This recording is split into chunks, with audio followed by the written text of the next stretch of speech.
భారత్ అలాగే న్యూజిలాండ్ జట్ల మధ్య జరిగిన ఛాంపియన్స్ ట్రోఫీ ఫైనల్ పోర్లో భారత జట్టు అద్భుతమైన విజయం సాధించి విశ్వ విజేతగా నిలిచింది.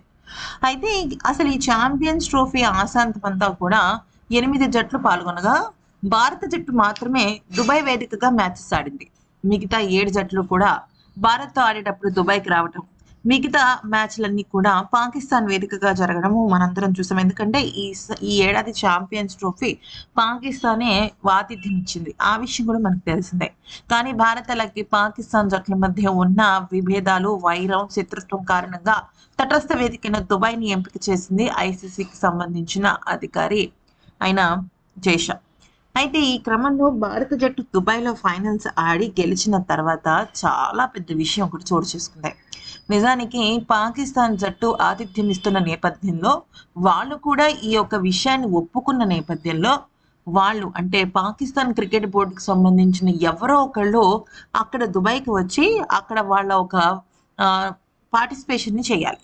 కానీ అలా జరగలేదు. దీనిపైన షోయబ్ అఖ్తర్ వ్యాఖ్యానిస్తూ పాకిస్తాన్ క్రికెట్ బోర్డుకి ఏం జరిగిందో అర్థం కావడం లేదు, కనీసం బుద్ధి కూడా లేకుండా ప్రవర్తిస్తున్నారు. భారత జట్టు గెలిచిన నేపథ్యంలో ఎవరో ఒకళ్ళు పాకిస్తాన్ తరఫున అక్కడ ఉండాలి.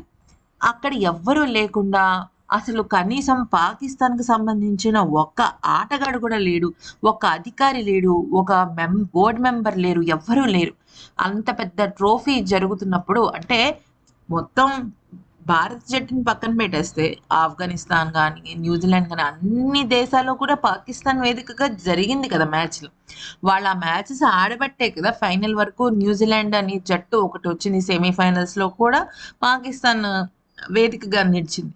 అలాంటప్పుడు కనీసం ఒక్క అధికారి కూడా రాకుండా ఉండడం నిజంగా చాలా అంటే చాలా అవమానకరంగా, బాధగా ఉందని. అయితే ఈ విషయంలో భారత జట్టు పాకిస్తాన్ క్రికెట్ బోర్డును క్షమించాలని, ఇది అసలు నా ఊహకు కూడా అందకుండానే జరిగింది అంటూ ఇక షోయబ్ అఖ్తర్ ఈ విధంగా క్షమాపణలు చెప్పాడు. మరి ఈ వీడియో కనుక నచ్చితే లైక్ చేసి సబ్స్క్రైబ్ చేసుకోండి.